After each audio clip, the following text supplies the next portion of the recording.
Good afternoon. My name is Jason, and I will be your conference operator today. At this time, I would like to welcome everyone to the Fortune Brands Fourth Quarter 2020 Earnings Conference Call. All lines have been placed on mute to prevent any background noise. After the speaker's remarks, there will be a question and answer session. To ask a question at that time, please press star, then the number 1 on your telephone keypad. To withdraw your question, press the pound key. Thank you.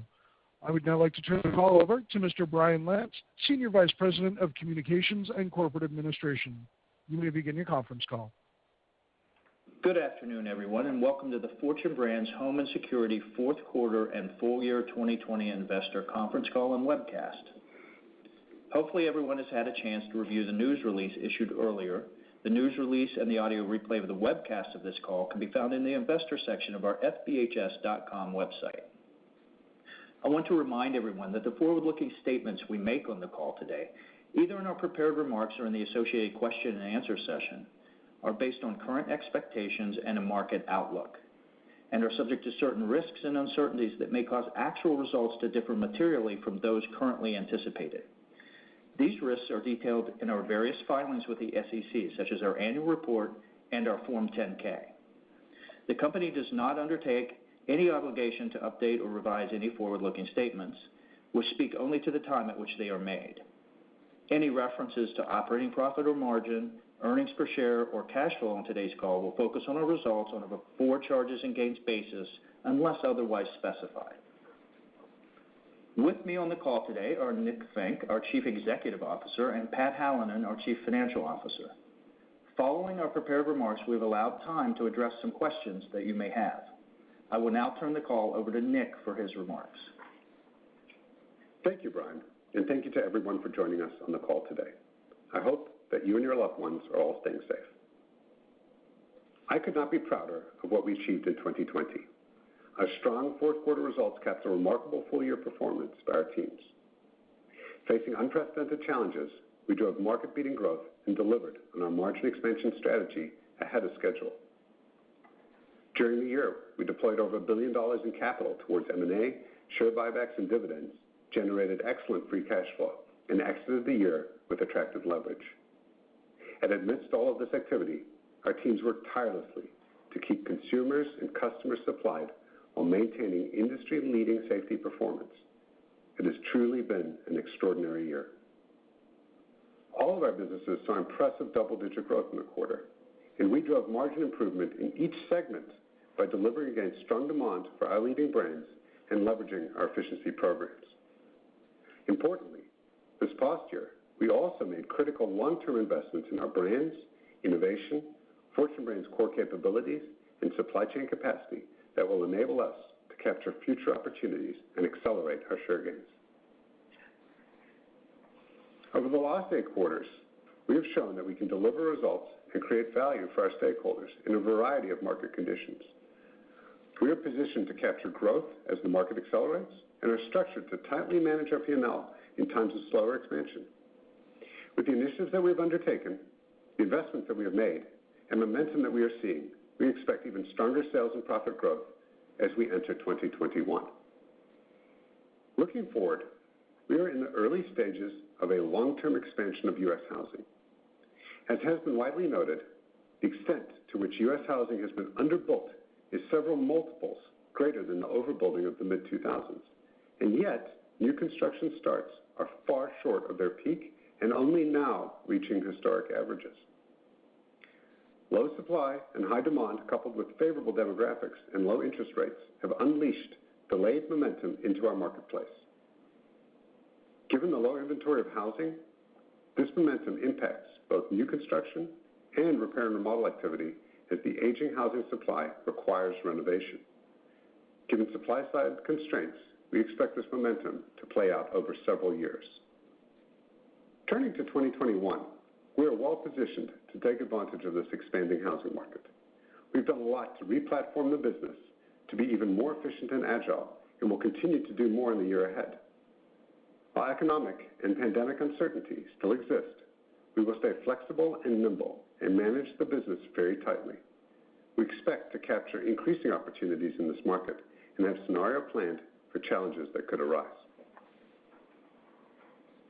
The last 8 quarters have demonstrated that we can excel at playing offense and defense and can deliver for shareholders in a variety of market environments.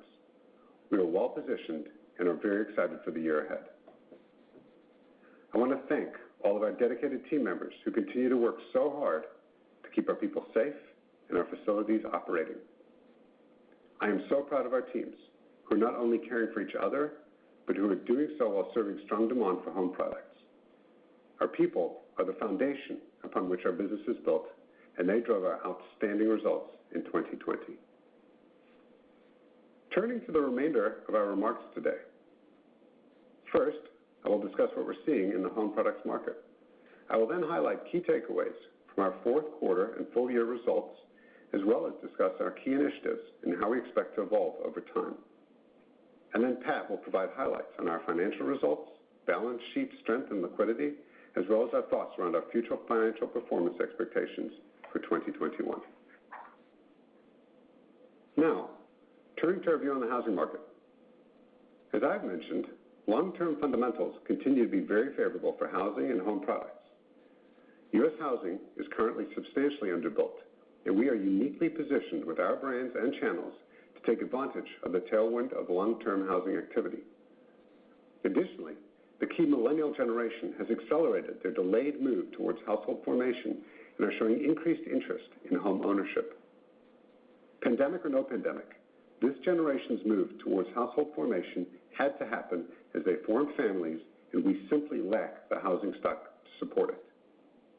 Moreover, increased workplace flexibility has allowed many younger homeowners to leverage technology, allowing for larger homes further from urban cores. Multifunctional spaces within the home, as well as increased trends towards entertaining at home and outdoor living, are accelerating new home buying and remodeling. New construction activity has remained strong since the latter half of 2019, except during a brief COVID shutdown, driven by very favorable demographics, low inventory, and attractive mortgage rates, and is showing no signs of slowing down. The strength of our new construction channel gives us exposure to excellent growth as builders work to meet the significant demand. Repair and remodel activity remains very strong as consumers continue their focus on home improvement and spending to refurbish older homes. With demand for homes outpacing supply, older inventory is being purchased, leading to significant R&R projects as homes are modernized. Additionally, with home values on the rise, as well as homeowner balance sheet strength and home equity levels at or near all-time highs, we expect robust R&R activity through 2021 and beyond. We believe our advantaged mix of exposure to the stable repair and remodel market, combined with the torque of a strong new construction market, gives us an unparalleled opportunity to add long-term value for our stakeholders. Given current market fundamentals, including very favorable demographics, low inventory, and an aged housing stock, we see a very positive multi-year tailwind powering the U.S. housing market to consistent mid-single-digit R&R growth and high single-digit single-family new construction growth, which could be even higher in the near term. Consistent with our long history, we intend to outperform any market conditions that materialize. As we have demonstrated over the last 2 years, our ability to capture the upside afforded by new construction exposure, as well as effectively manage periods of softer demand, if or when market conditions change, uniquely positions us to drive both growth and margins with a portfolio of leading brands and advantaged channel positions. With that market backdrop, some thoughts on the recent quarter. For the fourth quarter, our total sales increased approximately 13% over last year, and operating margin increased to 14.8%.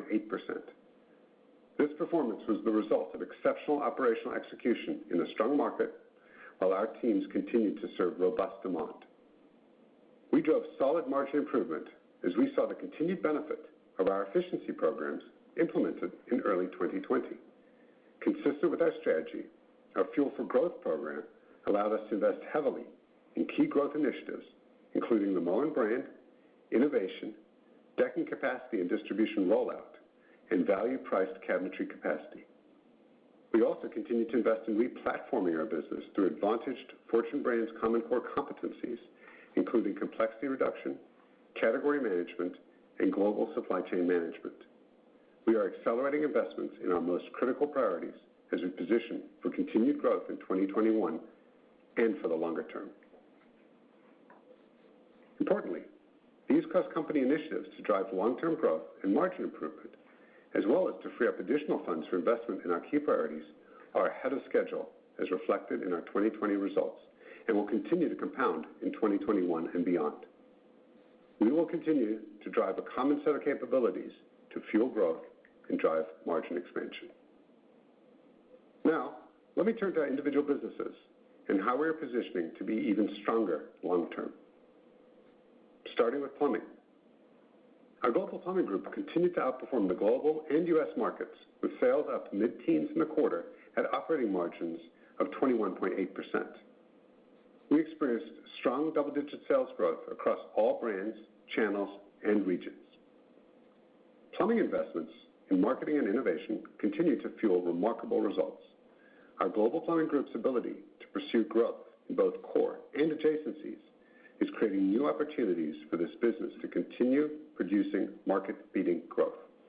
Our sustained investment in brand, newer channels such as e-commerce, as well as in on-trend innovation, sets GPG up for continued long-term success. We also achieved solid growth in China during the fourth quarter. Moen continues to outperform its market through channel and category expansion, driving excellent leverage to the bottom line. In China, housing continues to be an important overall component of economic growth and the Chinese economy. Turning to outdoors and security. Sales increased double digits and operating margin increased by 90 basis points to 15.8%. These exceptional results were driven by double-digit decking and doors growth, a return to growth in security, and strong segment operating performance. Importantly, our Fiberon decking brand continued to grow in excess of 30%, notwithstanding the lapping of product load-ins ahead of distribution gains in Q4 of 2019. Decking momentum continues to benefit from our distribution wins and execution as we position the brand for long-term growth in a market fueled by trends in housing, outdoor living, and long-term material conversion from wood to higher performing eco-friendly recycled materials. The pandemic has accelerated consumers' focus on outdoor living, and we are seeing continued strong demand for our products. Our distribution wins and capacity expansion plans remain on track. We had incremental capacity come online in the fourth quarter and will expand further at multiple points in time throughout 2021.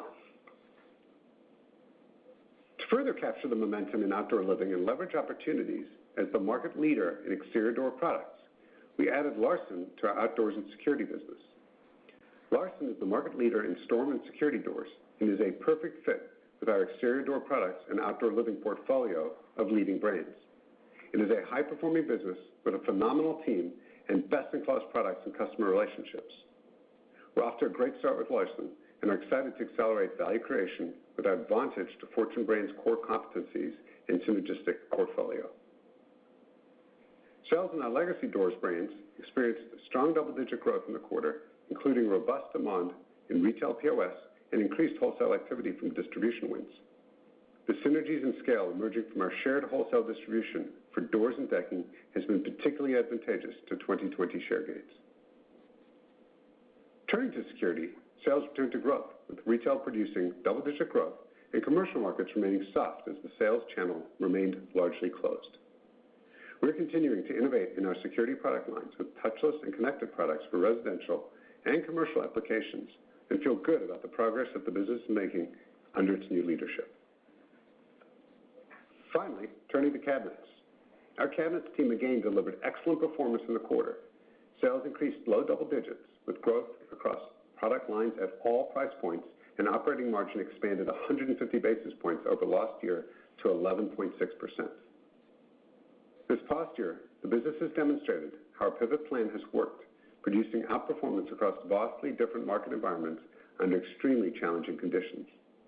After more than 2 years of aggressive repositioning, this business is now squarely centered on the heart of the market and has proven it can achieve and sustain share gains with leverage through the P&L, producing higher margins. The make-to-order market has returned to solid growth with the stabilization of imports and the rise in home sales and remodeling activity. The streamlining of our make-to-order business is now delivering, and we are being rewarded with incremental incremental business from our advantaged dealer network. We continue to further optimize the supply chain to prepare for growth at higher margins over the next few years. Within our value price point cabinets, we continue to gain share from both domestic players and from the absence of Chinese suppliers who have exited the market over the past few months or who have been replaced to a lesser extent with other importers with higher costs and longer lead times. Our advantaged low-cost country supply chain is competing and winning against domestic competitors and higher-costing imports. Our cabinets team has succeeded in repositioning products to win in the market and has improved the cost structure of the business. More opportunities lie ahead, and the team is pursuing it with the same aggressiveness and tenacity demonstrated over the last few years. We are well on our journey to drive our cabinets business to our long-term goal of mid-teens margins. In summary, 2020 was an unprecedented year that has reshaped many facets of our society. It also shone a bright light on the value of the home and the role it plays in people's lives. We're proud to work towards our purpose of fulfilling dreams of home, now more than ever. Combined with attractive demographics, strong demand, and low supply of homes, we expect a long-term, multi-year tailwind for housing. With our excellent teams, leading brands, strong channel positions, and powerful balance sheet, we are perfectly positioned to continue to drive accelerated value creation for our stakeholders. As we continue to outperform the strong home products market, we are accelerating our journey to improve operating margins and are ahead of schedule.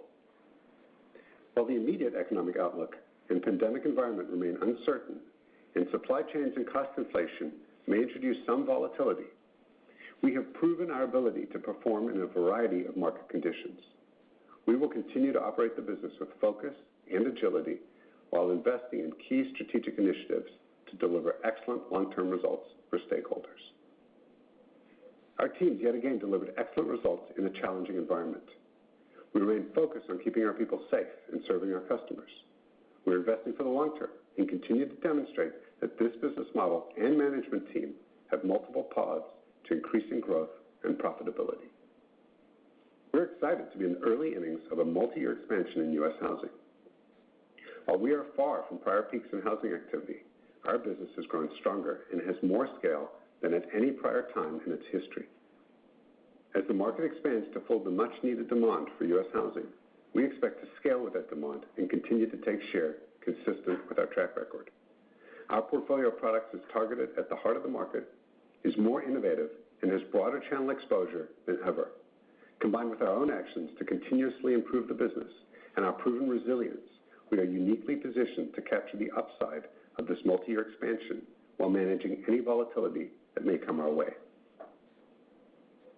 Our 2021 outlook, which Pat will speak to in greater detail, reflects the strength of our business, with robust growth translating to excellent profit leverage while we continue to invest for the long term.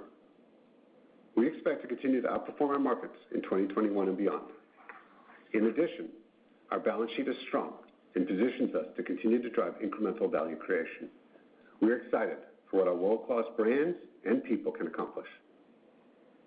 With that, I will turn the call over to Pat, who will speak to our financial results. Pat? Thanks, Nick. And as a reminder, the majority of my comments will focus on income before charges and gains in order to best reflect ongoing business performance. Let me start with our fourth quarter results. Sales were $1.66 billion, up 13% from a year ago. Consolidated operating income for the quarter was $246 million, up 19% or $40 million compared to the same quarter last year. Total company operating margin was 14.8%, up 70 basis points over the same quarter last year. EPS were $1.25 for the quarter, up 25% versus $1 the same quarter last year. Our associates' focus on safety and on serving our customers during challenging circumstances made these remarkable results possible. Our teams used the circumstances of 2020 to enhance focus, improving share competitiveness and cost efficiency, driving 2020 growth, and accelerating our margin improvement trajectory, providing an excellent 2021 setup. Our advantaged business model with leading brands and channel positions allowed us to navigate 2020's uncertainties to outperform the markets in which we operate. Now let me provide more color on segment results, beginning with plumbing. Sales for the fourth quarter were $638 million, up $89 million or 16%, or up 15% adjusting for FX. Fourth quarter growth was strong double digits across all major products, channels, and geographies. Full year 2020 sales were up almost 9% versus 2019. Plumbing operating income increased 17% to $139 million for the current quarter. Operating income for the full year was $490 million, an increase of 12% over 2019. Operating margin for the quarter was 21.8% and over 22% for the full year. Our global plumbing group concluded its fifth straight year of strong growth and margin performance. Our strategies are clearly working, and we expect another strong year for plumbing in 2021. Now turning to outdoors and security. Sales for the fourth quarter were $367 million, up $35 million or 11%, driven by double-digit growth in doors and decking and a return to growth in security. Full year 2020 sales were $1.4 billion, an increase of over 5% versus the prior year. We expect all product categories to drive 2021 growth, with particular strength continuing in doors and decking. Door sales were up double digits in the fourth quarter, driven by strong retail POS and accelerating single-family new construction. We expect sales growth to continue in 2021 as both retail and new construction remain strong. Decking sales were up strong double digits in the quarter as our distribution gains achieved new performance levels. We added incremental capacity during the quarter, and more capacity will come online in 2021. The secular trends favoring composite decking remain as strong as ever. Security sales returned to growth in the quarter, with retail products growing double digits, while commercial products and markets remain soft due to COVID-19. Outdoors and security segment operating income was $58 million during the quarter, up 17% over the same quarter last year, driven by operating improvement in doors and decking. Operating income for the full year was $205 million, an increase of approximately 16% versus 2019.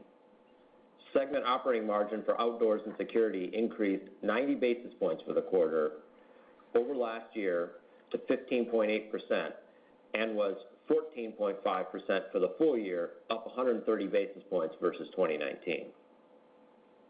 Turning to cabinets. Sales for the fourth quarter were $656 million, an increase of 11% over the same quarter in 2019. Full year 2020 sales were $2.5 billion, up 3.4%. We continued to experience strong growth of value-priced products, and sales of higher-priced make-to-order products returned to growth this quarter, a positive signal for big-ticket R&R and reflective of the stabilization of imports and consumers' increased desire and ability to invest in their homes. Operating income in the fourth quarter was $76 million, up 27% or $16 million versus the prior year, and full-year operating income was $256 million, up 11% or $26 million versus 2019.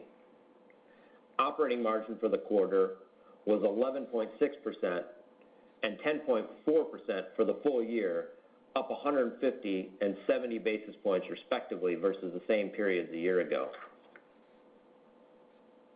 Full year cabinets margin performance was very strong, given big ticket R&R inclusive of cabinets experienced the most severe demand and operating impacts during the second quarter COVID shutdown. We are very pleased with cabinets' second half margin performance of 11.9% and strong year-end exit rate. We expect cabinets operating margin improvement to continue in 2021 as we build on our efforts in 2020 to further enact operational efficiencies and aggressively leverage our market-beating growth. For FBHS as a whole, to sum up our full year consolidated 2020 performance, sales increased approximately 6%, to over $6 billion for the first time ever as a public company. EPS grew over 16% to $4.19, demonstrating our ability to deliver growth and margin improvement by outperforming the markets in which we operate in an increasingly efficient manner. Our total company operating margin was up 80 basis points to 14.1%, ahead of our full year 2020 plan. Free cash flow was $742 million, reflecting a conversion rate of 126%. 2021 profit growth will benefit from the efficiency programs initiated in 2020 and the continuation of a strong U.S. housing market. This will result in positive operating leverage across the company as we continue to enact Fortune Brands' core capabilities across the portfolio. Before turning to the balance sheet, I want to take a moment to provide perspective on expected signs of material and cost inflation in the face of current elevated demand and amid a backdrop of a fundamentally strong housing market. We continue to deploy a multitude of tools to mitigate or offset inflation within our business. We do this through continuous cost improvement within our operations, having enacted major improvements just within the past year. We also employ cost sharing with suppliers where appropriate and continuously look for ways to add flexibility and durability to our global supply chains. Finally, when necessary, we act via pricing. Through this combination of actions, we expect to navigate 2021 inflation and achieve our margin improvement objectives. We will mitigate, offset, and overcome inflationary headwinds and deliver our goals of market-beating growth and continued margin expansion. Turning to the balance sheet. Our balance sheet remains strong with cash of $419 million, net debt of $2.2 billion, and our net debt to EBITDA leverage ended the year at 2.1 times, or slightly below 2 times on a pro forma basis inclusive of Larson EBITDA. We now have $865 million of total liquidity available between our $1.25 billion revolver and supplemental $400 million revolver. We have the ability to make investments and deploy capital to accelerate growth and shareholder value creation, and are assessing opportunities to do so. We will also look to continue to return capital to shareholders through targeted buybacks and our dividend. Turning to the details of our outlook for 2021. Based on the global market for our products growing 5 to 7%, with the U.S. housing market also growing 5 to 7%. And within this market forecast, we expect U.S. new construction growth of 10 to 12% and U.S. R&R growth of 4 to 6%. Based on those assumptions, we expect 2021 full-year sales growth of 12.5 to 14.5%, or 5.5 to 7.5% excluding Larson. We expect full-year EPS within the range of $4.85 to $5.05 on a before charges and gains basis, of which the implied midpoint equates to 18% EPS growth versus 2020. Specifically, our outlook for each business as it relates to our overall plan. Plumbing net sales growth of 7 to 9% with operating margins of 22+%. Outdoors and security net sales growth of 35 to 37%, or 5 to 7% ex Larson, with segment operating margins of 14 to 15%, or approximately 15 to 16% adjusting for purchase accounting and one-time integration expenses. Cabinets net sales growth of 5% to 7%, with operating margins of 11 to 12%. We expect 2021 free cash flow of approximately $600 to $650 million, which includes the accelerated investments in capacity and inventory to drive growth across all of our segments. We anticipate a cash conversion rate between 85% and 95%. The annual EPS outlook includes the following assumptions. Corporate expenses of about $92 to $93 million, interest expense of approximately $82 to $86 million, a tax rate between 24.5% and 25%, average fully diluted shares of approximately 140 to 141 million. To summarize, we have put together a 2021 plan that provides solid sales and excellent EPS growth, while we continue to accelerate investments in brand, innovation, and advantage Fortune Brands capabilities. Potential exists for upside to our plan and guidance if some combination of the following occurs. Labor is available to address in full the strong expected U.S. new construction and big-ticket R&R demand. If U.S. R&R growth improves beyond the 4 to 6% assumed in our plan, government stimulus increases materially beyond programs currently in place without impacting interest rates. Better insight to these opportunities will unfold during the first half. As this occurs, and as merited, we will refine our guidance accordingly. We expect a long runway of fundamental U.S. housing growth to result in prolonged market strength for our products, with market growth averaging 5+% per year over the next few years, assuming the current level of unemployment continues to stabilize, then improves. We expect our sales to continue outperforming the market and our margin progression to remain accelerated, averaging improvement above 50 basis points in 2021 and each of the next 2 to 3 years. Our balance sheet strength supports capital deployment, and while we delivered over $1 billion in M&A, share repurchases, and dividends in 2020, we are still advantageously positioned to assess further opportunities to deploy capital. We see multiple paths of value creation to execute for our shareholders, and our company has never been better positioned to capture these opportunities. Our teams remain committed to driving market-beating sales performance and continued operating margin improvement. I will now pass the call back to Brian to open the call up for questions. Brian? Thanks, Pat. That concludes our prepared remarks on the fourth quarter and for the full year. We will now begin taking a limited number of questions, and since there are a number of you who would like to ask a question, I will ask that you limit your initial questions to 2 and then re-enter the queue to ask additional questions. I will now turn the call back over to the operator to begin the question and answer session. Operator? Thank you. At this time, I would like to remind everyone, in order to ask a question, please press star, then the number 1 on your telephone keypad. We'll pause for just a moment to compile the Q&A roster. Your first question comes from the line of Susan Maklari from Goldman Sachs. Your line is open. Thank you. Congratulations, everybody, on a great quarter and a great year. Thanks, Susan. My first question is, kind of looking at the 2021 guide. I know historically you've talked to an incremental margin of about 20 to 30%, and it seems like the midpoint of the revenue guide for this year implies something that's kind of at the lower end of that range in terms of the incrementals.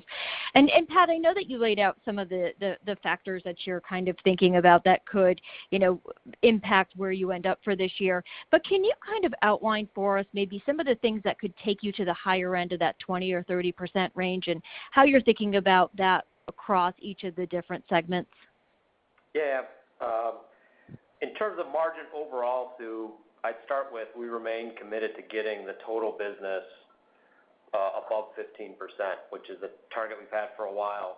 And on an organic basis, next year, we'll be very much approaching that. We should be at 15% or very close to it on an organic basis by the end of next year, which means on an organic basis, we'll be driving 70 to 80 basis points of margin improvement, if not more, and be on the higher side of that incremental margin.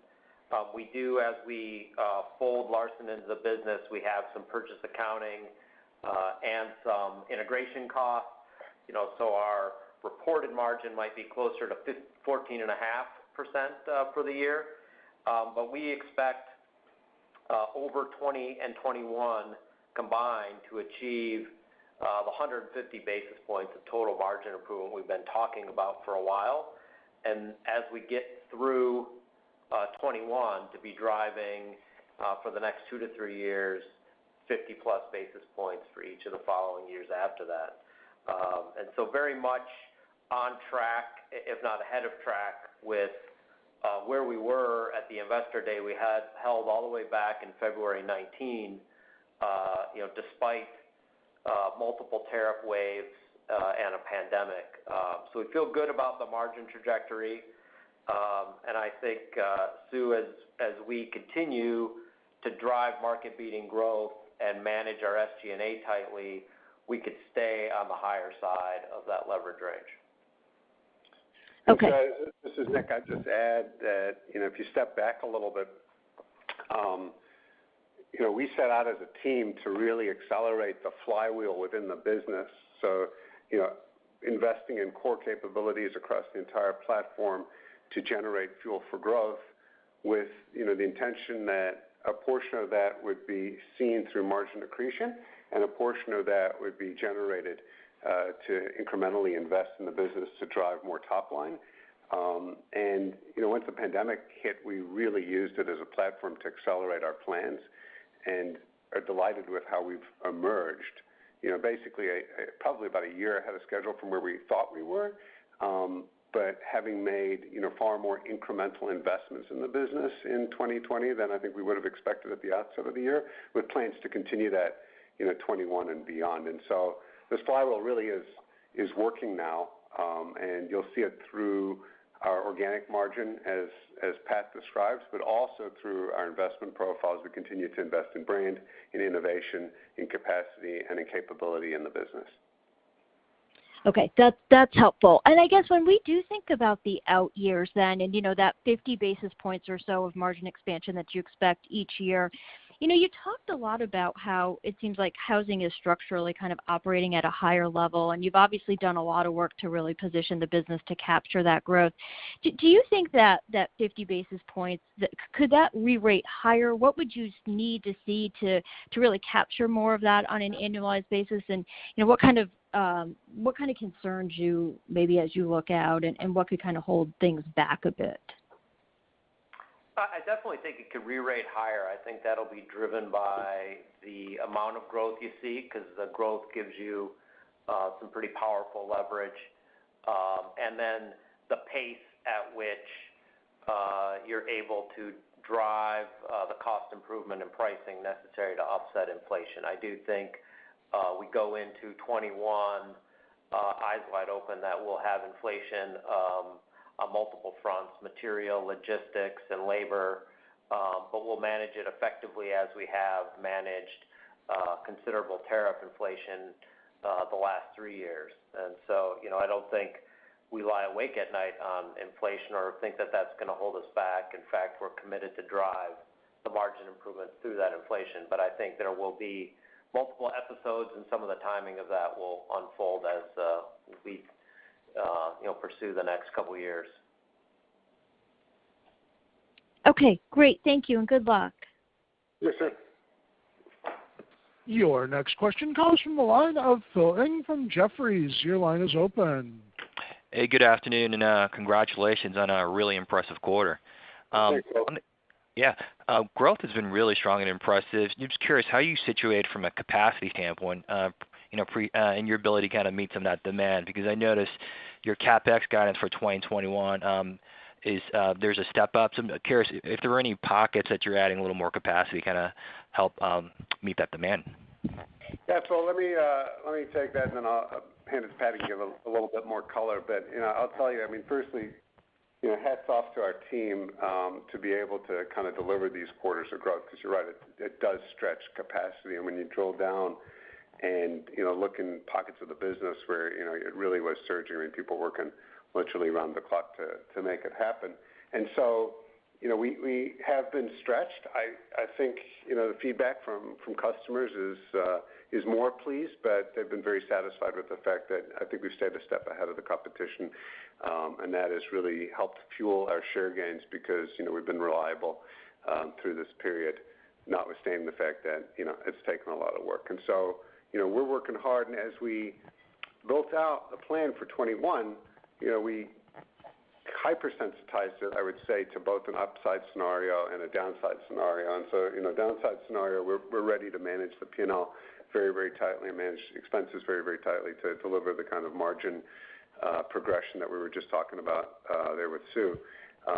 But we've sensitized on the upside as well, and to the extent that there's upside, we're leaning into capacity investments and inventory to be able to serve the market and capture that upside. The housing market is undeniably strong, and we don't just view this as a pocket of strength. I mean, this is, you go all the way back to the fundamentals. They support this, and this expansion is going to have to go on for a long time in order to support it, because we're just fundamentally underbuilt in U.S. housing, and there might be bumps along the way, but over time this will play out very strongly, and so therefore we have confidence in leaning in towards that capacity and the capacity investment in the inventory because we know that the market needs it. Any color you want to add? No, and you're picking up accurately. The CapEx in 21 will be $60 to $80 million more than it was in 20. Both 20 and 19 were a little bit lower than our normal CapEx run rate because of the COVID shutdown in the second quarter of 20 and the generally slow start to housing in the first part of 19. So we'll be in the kind of 210, 230 range for CapEx, and so it'll be going across decking, plumbing, Therma-Tru, and cabinets. Cabinets predominantly for entry price points on the coasts. And as Nick said, it'll be tight for the first part of the year, but we'll service the demand. Our people are doing a great job utilizing the capacity they have to keep customers happy, and we'll be getting the capacity we need to deliver our growth online effectively. That's really helpful. And obviously you've seen really strong growth in plumbing for some time now, and that growth has accelerated nicely in the back half. Any noticeable pockets where you're seeing some of these share gains? Is it from some of these adjacent markets, e-com, and just how much more runway do you have? And lastly, curious if you've seen any channel partners restock inventory quite yet. Thanks a lot. Yeah, sure. So we're delighted with plumbing, and I mean, you're looking at something like 5 years now of just consistent market outperformance at increasing margins, and so really phenomenal performance, and to put up excess of 16% growth in the quarter just again to your capacity. I mean, just the ability to do that alone is impressive. But we're feeling really good about it, Phil. I mean, firstly, it's been going on for a long time now. Right, it's not kind of this one-off. It's been going on for a long time. It was, to answer your question, it was really strong across the board. As you know, retail was very strong, in particular throughout the year. But as the wholesale channel opened back up, we did see it start to pick up momentum, and we saw that momentum accelerate. And by the time we got to the end of the year, we saw healthy growth in every part of that business, bar none. And I mean, it's rare that you get to say that it was just everywhere, but it really was everywhere. And it's hard to service it, whether it be in retail, in e-com, in wholesale, or in China. The other exciting thing, so you asked, is there room to go? I mean, notwithstanding the fact that the business was able to do that, and the business delivered margin in excess of 22%, it also upped its incremental investment significantly. So investment in brand was up, almost $15 million year on year, $10 million in the quarter. I mean, that's significant. Investments in packaging refresh, investments in capabilities like e-commerce and operations, as well as things like supply chain around headcount in our DCs, air freight, to meet customer demand, and so really putting in investment that sets the business up to continue to grow. And as you step away from that, what do you have? You have this brand that we're investing behind, which is just, absolutely refreshed and peaking. Consumers love it. It's number one for purchase intent, and so we feel really strongly about that. We've invested in the channel and our supply chain capacity, and so we're there to serve. And then we're building out these new adjacencies, these future cores of the business, and those are starting to really gain traction. And we're seeing it in areas like the smart home, where you've seen the products we've done with things like Flow by Moen. We just won a CES Best of Innovation winner for our U by Moen smart faucet. We won some recognition at CES with the USA Today's editor choice on our flow-by-mode smart pump, sump pump monitor, which we just launched. What's really exciting, though, is when you start to tie all that stuff together, what you'll start to see in 2021 is that we're really building out that whole smart home ecosystem, and all of these elements are going to start to talk to each other and be able to do water conservation, freeze protection, vacation modes. And so, when you pose that question, do we see room to go? I would say absolutely. We're performing really well in the core of faucets and shower heads, but the business has gotten so good at just leveraging its kind of twin assets of brand and channel strength to build out these adjacencies. I think you'll see some near-in adjacencies that will perform in the near term, and then really building out future cores with some of these further out adjacencies that are really starting to gain traction. So, we're feeling great. The business is doing great under Sherry Pfeiffer's leadership, and I think given the investments that were made in 20, is really just poised to keep doing what it's doing and even see some acceleration from here. Super helpful. Thanks a lot, guys. Sure. Thanks. Your next question comes from the line of Stephen Kim from Evercore ISI. Your line is open. Yeah, thanks very much, guys. Let me also add my congratulations. I certainly, wholeheartedly agree with your outlook on the housing market, and I definitely think that it's going to be interesting to see how you can leverage that strength, and you've given some really good commentary here, particularly on a multi-year basis on the margin. What I wanted to ask you about, though, is closer in, it seems like this year, having a little bit of guidance or maybe some hand-holding from you all with respect to the sequential progression of sales might be helpful, just given how weird last year obviously was. Is there a way that we can think about what we might expect to see, or what you all are expecting to see in terms of the sequential trajectory as you progress from 1Q through into the back half of FY21? Is there some helpful way that you could help us to envision something like what you're foreseeing? Yeah, Stephen, it's tricky business even for those of us here who watch kind of the daily order flow and shipments. I think what we could say is, obviously from our results, the fourth quarter finished very strongly, right? We delivered double-digit growth across all the lines of business.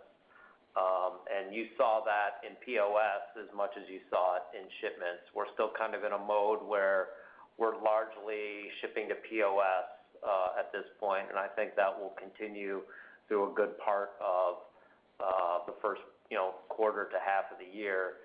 And the POS momentum from the fourth quarter has largely carried into the opening month of this year and doesn't seem to be abating. So we would definitely expect double-digit growth for the first quarter at least, and that could easily continue into the second quarter, given last year you were shut down for at least about a half of the quarter. And then we'll see where it goes from there. I think when we looked at understanding a market and setting guidance for the full year, you see some pretty wide goalposts on external data for U.S. R&R and U.S. new construction. As you noticed, we come out on, I think, the bullish side of it, because we think that this is underpinned by fundamental demographics and other drivers of the macro that are not just episodic here. And so we'll see if the back half of the year is kind of flat to low single-digit growth, or it gets a lot better. I think there's a good chance that it gets better than that, but I'd kind of guide you towards double-digit growth to start the year, and then we'll update you as appropriate. We don't typically give quarterly guidance, but I think what we're seeing this early part of the year is the same POS strength we saw at the end of the year. Yeah, I agree wholeheartedly with what Pat said. And, we ask ourselves the same question, right? And especially with the weirdness of some of these comps.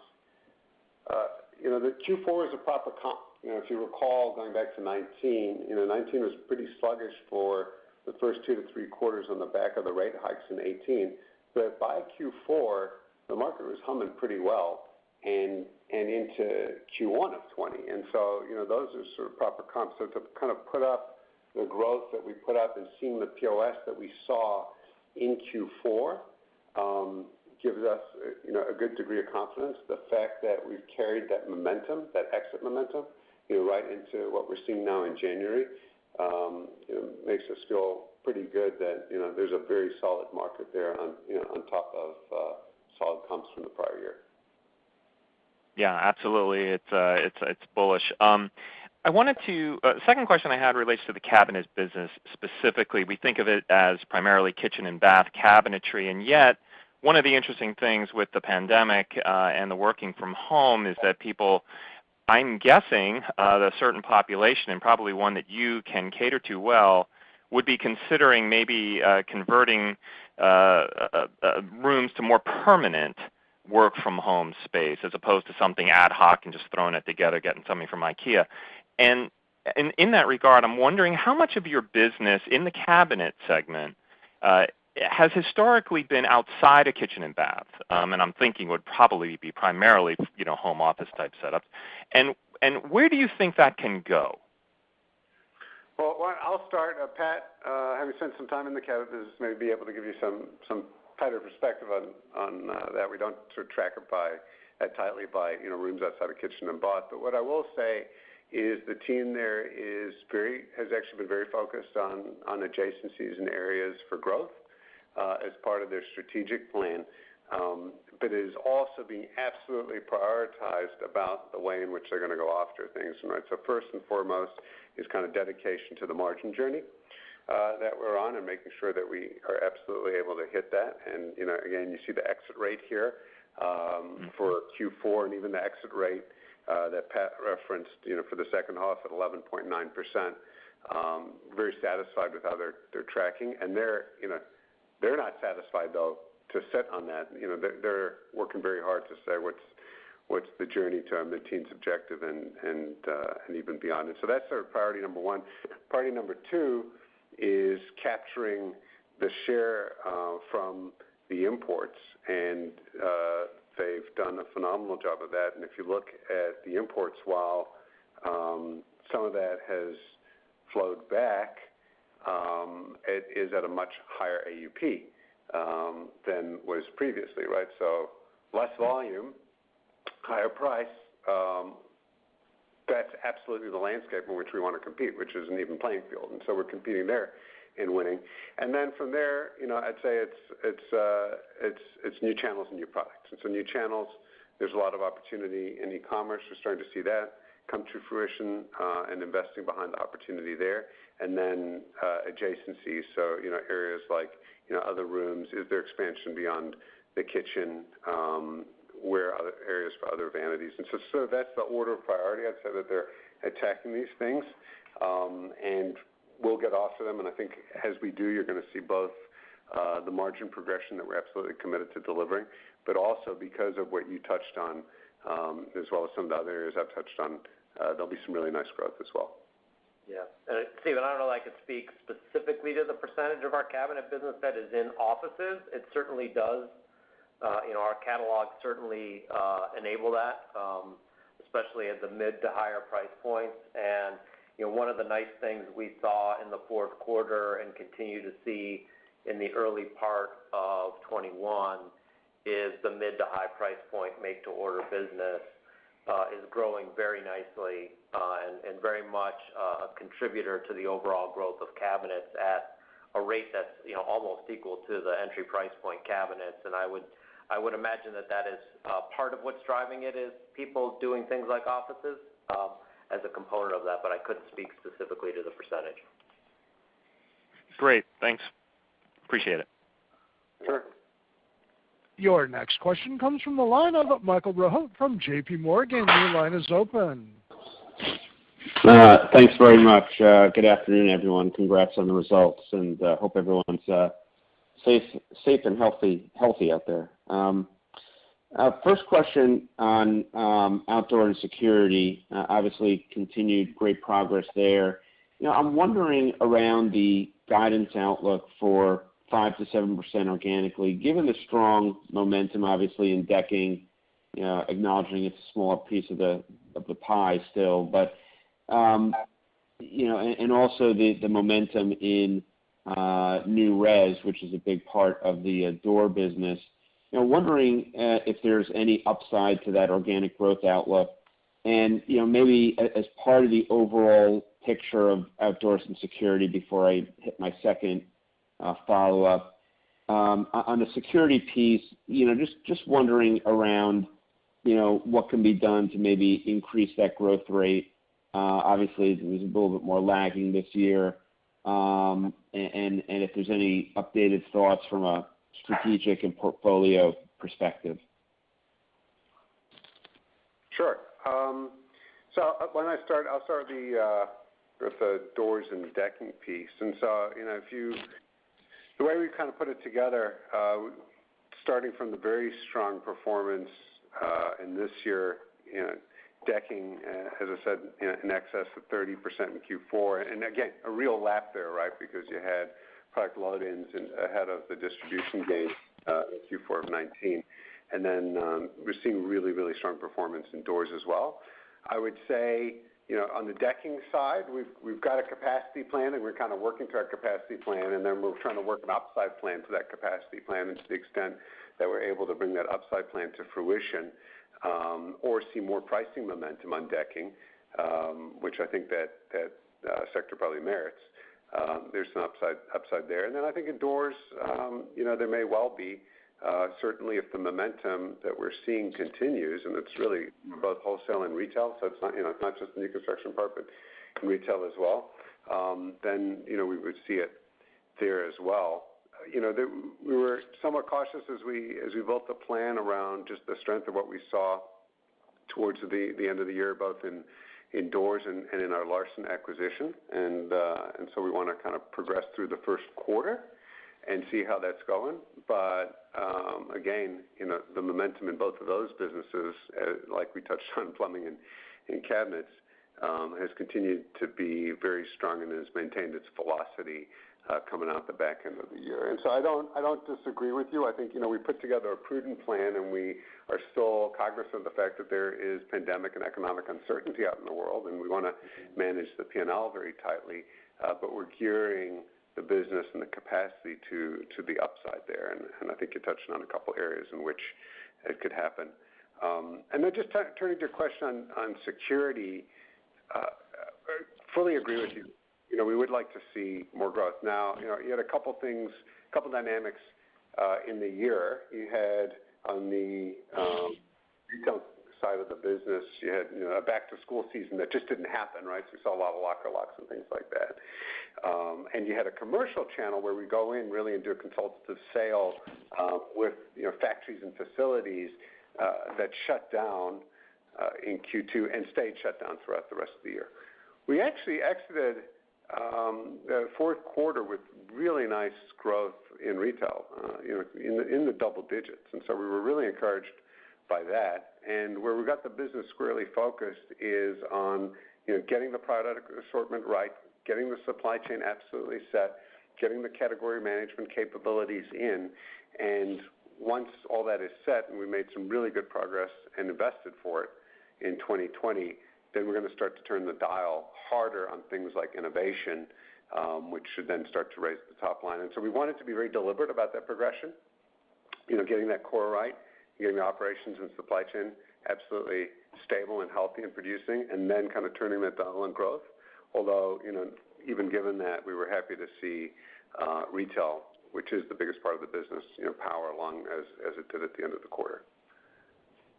Yeah, Mike, I think just to add to what Nick was saying, I think he hit on the key points. I think there is potential upside to both doors and decking. I think in decking, Nick hit on it. It's the pace of our capacity plan and the pricing dynamics in the marketplace. Those things could lend upside if they go faster than expecting.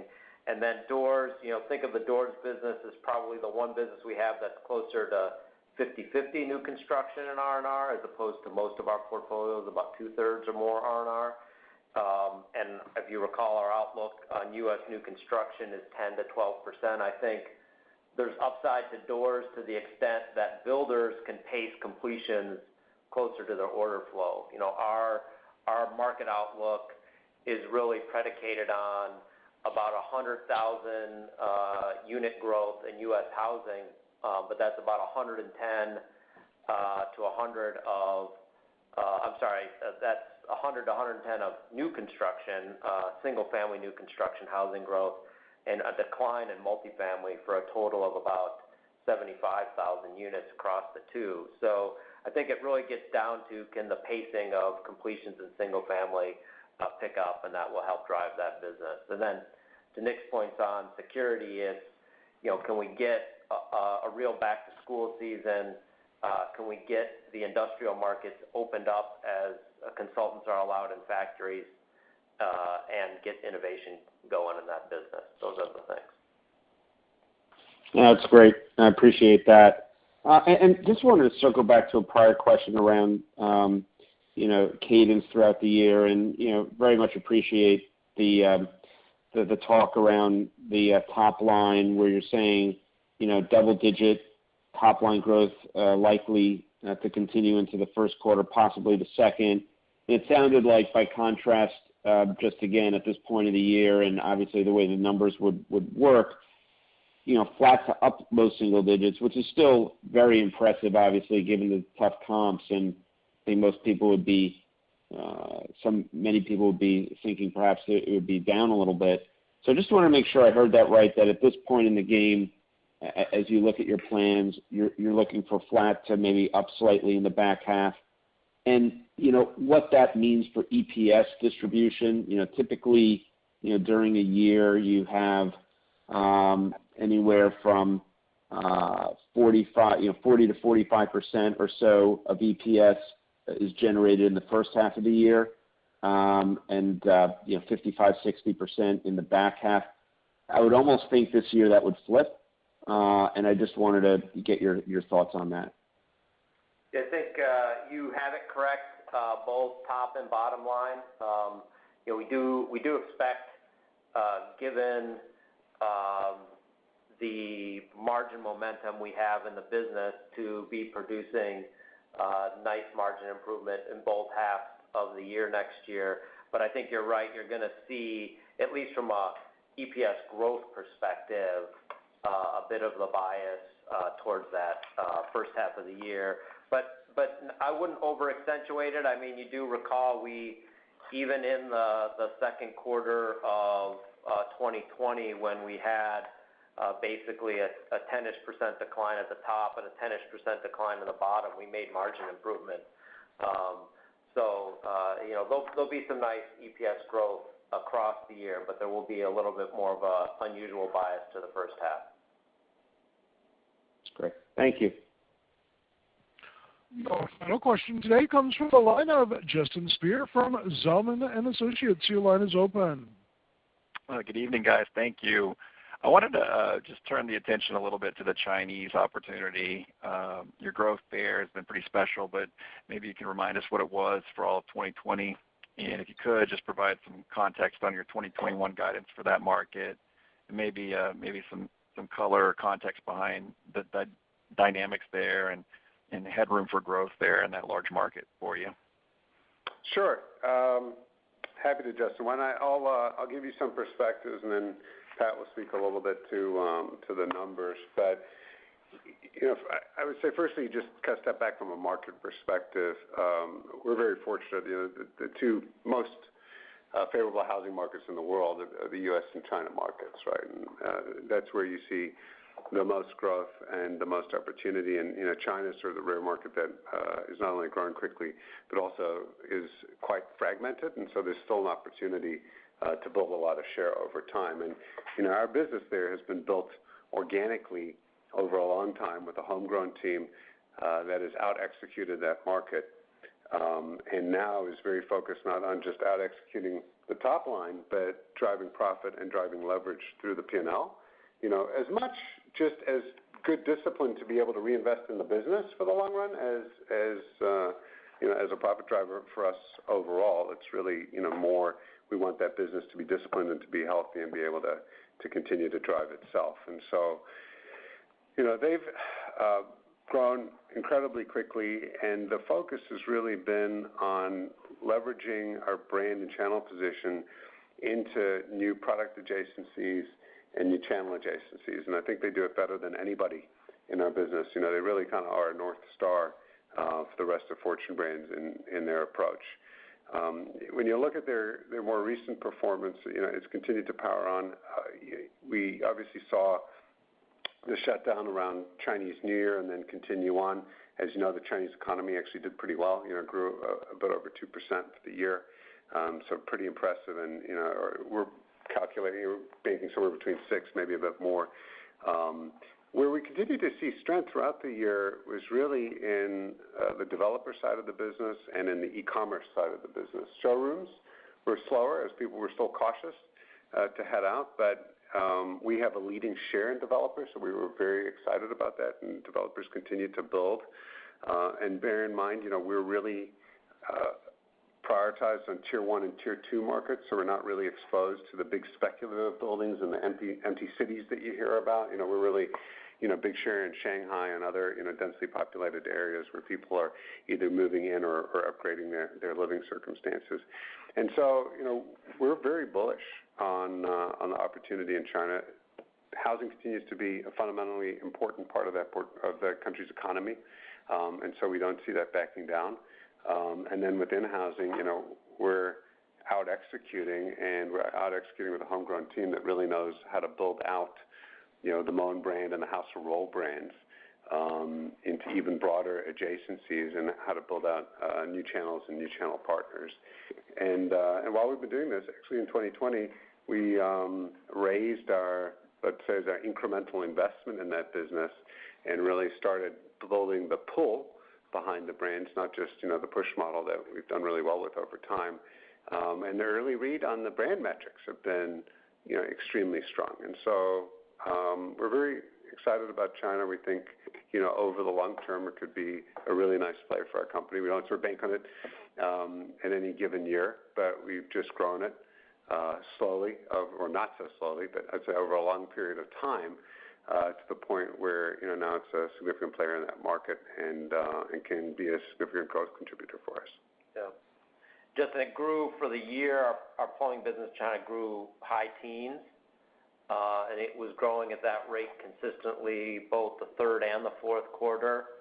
And I think if you take the first and the second quarter, which obviously they had the very severe shutdown dynamic in Q1 and then a bounce back in Q2, you kind of average those two together. The first half and the second half were both kind of high teens quarters. So there's a very consistent drumbeat there of growth. In large part, I think if there's one part of our business, and Nick hit on it, that's probably driving innovation at the most rapid pace and with the greatest level of success, including into adjacent categories, and finding growth across multiple channels, and doing it profitably in that market as well. It's just the talent on the ground we have there is every bit as strong as the talent we have across the globe, and they're doing an amazing job. Thanks. And one last question, because I think it's a point of emphasis for a lot of investors and analysts, is tied to cabinets and that operating margin expectation, not just for 2021, but I think you said mid-teens in light of the import competition. I know non-Chinese imports have been aggressively backfilling the Chinese, what was vacated by the Chinese. I guess thinking about the raw material and transportation cost basket, thinking about, price levers and productivity levers, maybe as you think about what's at your disposal in this kind of environment, maybe midterm environment, maybe help us understand how you get to that mid-teens from here. Justin, I'll start a little bit on the imports, and then Pat can walk us a little bit through that journey. But I'll just start by saying with the imports, recall, firstly, we never counted on government assistance to help us. we set about pivoting the portfolio to really aim at the heart of that market, like what was working there anyway, and adjusted our whole portfolio to really target that heart of the market. But then we were successful in the anti-dumping suit, and the purpose of that really was to get rid of illegal subsidies and unfair competition. It wasn't to close the border and eliminate all imports. And we're happy to import. We're happy to compete against other low-cost countries, and we feel not only are we set up to compete, we're set up to win. And I think that's what's now playing out. And so as you've seen those imports start to migrate to other countries, and by the way, a lot of that is illegal transshipping, and I think customs is going to be all over that. But you're seeing it come across at a higher cost, either because it truly is manufactured in another country. So average selling price out of Vietnam is more than 2x what the China AUP is, or it's being illegally transshipped. But frankly, moving stuff from one country to another and trying to evade customs has a cost to it that's being reflected in the marketplace. And so I'm sure you're seeing it through your channel checks, but you go to the channel checks, you'll hear that imports are still struggling from a supply chain perspective. Lead times are long, and pricing is up, and that is a very favorable backdrop for which for us to compete. And that's why it's one of the reasons why we're not seeing growth across the board. Even though you could argue on a dollar perspective, those imports are kind of probably at a dollar level where they were prior to the run-up of inventory with the duties coming on. The playing field is level, and the business is competing well, and that's the only outcome we could have hoped for. Not again trying to shut a border, we're just trying to have a level playing field, and it's had the necessary impact. We will, however, continue to aggressively investigate or help pursue anybody who cheats, and there's going to be cheating happening, but it happens with enough incremental cost that I think it's leveled out the playing field enough. Pat, you want to touch on the margin progression? Yeah, and I think, Justin, you saw this year 70 basis points of margin improvement on the full year, but the cabinet business was probably the most severely impacted, along with our security business, on the second quarter shutdown. And so if you really look at the back half margin of that business, which is 11.9, I think that's more indicative of kind of where they're running at these days. And you hit on, what are the levers to kind of get this farther up the margin chain and more towards that mid-teens. I think there's room to go on both the stock and the make-to-order side of the businesses.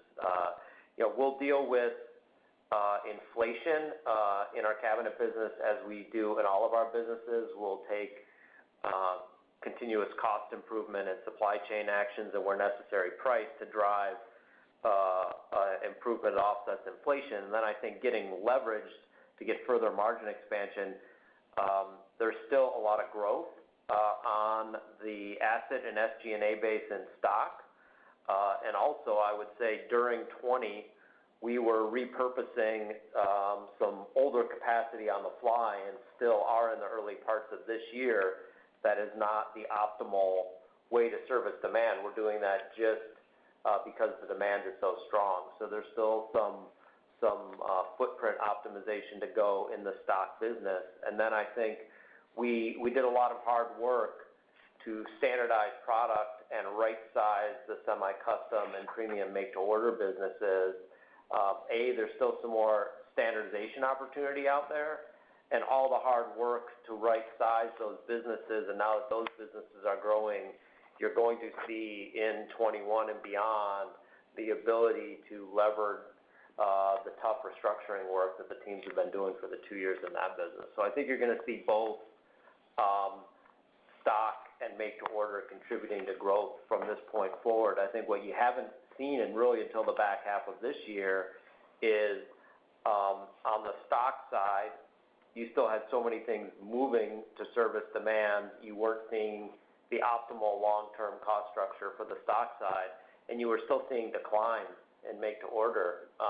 And it's only now that we're seeing the stock get closer to its end game, and we're seeing growth in make-to-order to leverage that resize business. So I think there's good opportunity ahead for both of them. And we're wide-eyed to the competition. As Nick said, we built a better mousetrap.